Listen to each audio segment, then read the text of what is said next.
before I get into the episode 4 recap, excuse the voice, got a bit of a scratchy sore throat going on here, and it's going to be a bit of pain. In the sidebar, that way, you will see the link to the YouTube Ultimate Fighter episode 3 recap. That's been pretty fun, actually. Well, for me, I don't know about anyone else, but it's been fun for me. And if you haven't checked it out, check it out. Okay, on to the show. We get the usual recap bullcrap. People are, the only guy whose commentary I really like was Scott Junks, because he made it quite clear about Kimbo, basically what he possesses and what he doesn't possess. What he doesn't possess is a ground game. You're not going to learn it in 2 weeks. And you're not going to, and yeah, well, basically that's it. He's basically a street brawler, and he'd been pretty honest about that. It's just that other people have kind of been talking him up again. It's kind of like the Elite XC thing. You know, that was all on Elite XC, not Kimbo. Kimbo seems to be a pretty humble guy, really. I think Fane got to his head in Elite XC, so it is possible, but he seems to be a fairly humble guy, ready to learn. He does learn at a reasonably quick pace, but at the same time, he just doesn't have much of hope. This season, with so many pretty decent wrestlers winning, that's kind of it. Really, the best chance would have been had Rampage uses when he had control to pick a fight for Kimbo, which would have been a standout fight. That would have been the best bet. Anyways, on to the show.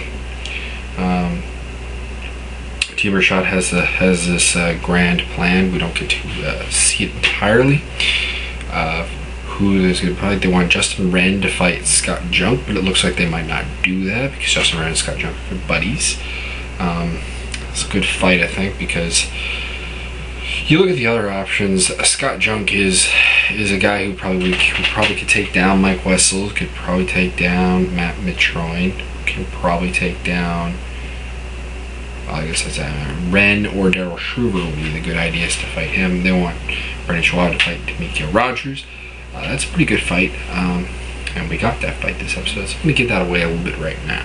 I was kind of excited for that fight. I'm going to say that it wasn't as exciting as it was, but it's probably the best fight of this season, which is kind of sad, but that's just how the fights have been. And they want Matt Mitroin to fight Marcus Jones. Matt Mitroin goes and tells that to Scott Junk for some reason, which I don't understand. I would have thought he would have gone to Marcus Jones and be like, we're going to fight. Yeah. They seem to think that he's afraid of Marcus Jones, which is a bit weird because this could be just, you know, playing to the camera or early on confidence. But Matt Mitroin wanted to fight Marcus Jones. He thought that was the best matchup for him, actually. Again, that could have been just for the cameras, but with Marcus Jones being 7th pick, it seems a bit weird. And that could have been early confidence. That's what it could be. But they think he's afraid of Marcus Jones anyways. The team gets on him really bad, and it's particularly Brendan Schwab, which I don't get, because he didn't even tell, at least from what we saw, what Schwabi's fight was going to be. So Schwab comes off as a bit of a dick on that. It looks like that's going to continue into the next episode. The coaches are, they don't quite understand why he did it. I don't get it either, because it was stupid. But they're a lot more understanding than his teammates. We'll put it that way. So anyways, they go with the Brendan Schwab, D'Amico Rogers. We get some good training, you know, info we want. D'Amico wants to take it to the ground. He wants to use the punches to set up a takedown. Work his, what he thinks is a better Brazilian Jiu-Jitsu. Brendan Schwab wants to keep it standing, keep banging, use the jab a lot. He thinks he's a better striker. He thinks that Rashad's opinion is they're both very explosive athletes, but that when it comes down to skill, Brendan's a lot ahead of him, and thinks the athleticism and explosiveness of Brendan will counteract the same elements in D'Amico, and the skill will prove to be the difference. Anyways, we get to the fight, and it is fight day, pardon me, and Rampage and the coaches went out for food apparently, and D'Amico doesn't warm up because a couple of his teammates said, warm up. And he didn't like to. So maybe he's just not a warm-up guy. That's quite possible. But I think you really see it. It takes him out of his mental zone, his mental comfort, not having the coaches there. They're supposed to be there. They do get there before the fight.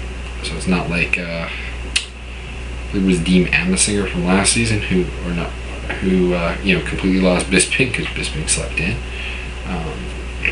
Otherwise, on to the fight. Brendan comes out with a couple punches. D'Amico looks very nervous. I think that comes down to the coaches not being there. I think that really takes him out of his mental zone. He does get a takedown though. He works a little bit of ground and pound from guard, only with the referee shouting do something, and Rampage shooting, score points in the guard. He eventually passes to side control.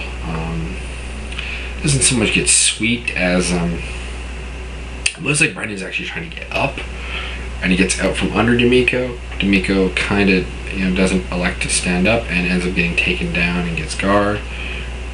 There was a guillotine on the original takedown, which wasn't really anything. D'Amico did very good job of defending that.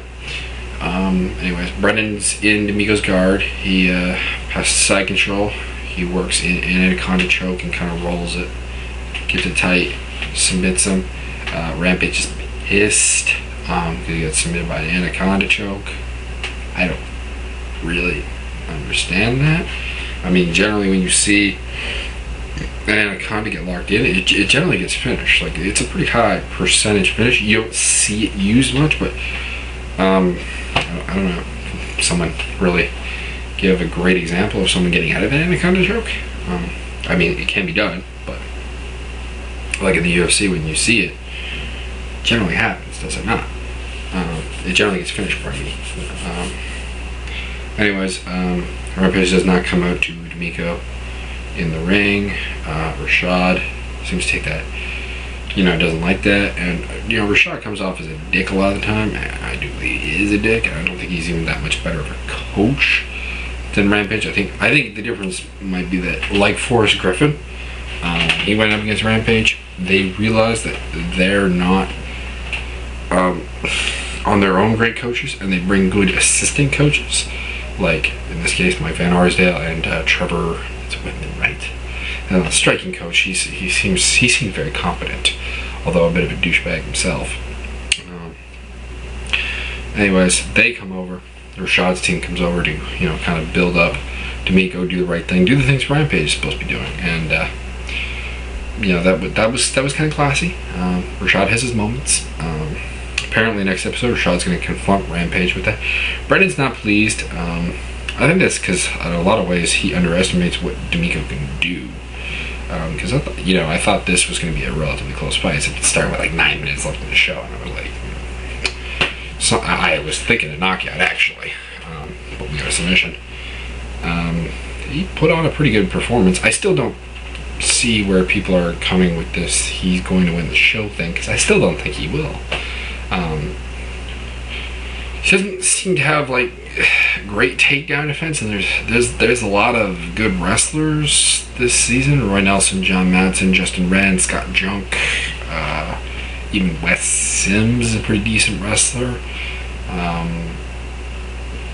Daryl Shriver, D'Amico here, although he submitted D'Amico. And in fact, those guys mentioned all have kind of better control than D'Amico. I don't know if they have better BJJ than D'Amico, but they have better pure wrestling control. Anyways, so next time we get a fight that ends in, it looks like a knockout. They're kind of giving that as a little bit of a spoiler. We get the confrontation with Rampage Rashad over Rampage's treatment of fighters. We get more Matt Mitrone outside looking in. They don't give any shrimp, and there's a black sheep in the house. It seems like that's not Matt Mitrone, otherwise that would just kind of go with it. I'm kind of thinking Zach Jensen perhaps is the guy, because he's not a very good fighter, and they say he doesn't belong here. And if it's not Mitrone, I have a hard time thinking of who else it could be. anyways, that is my review of this particular episode. Check out the YouTube Ultimate Fighter, and I'm out.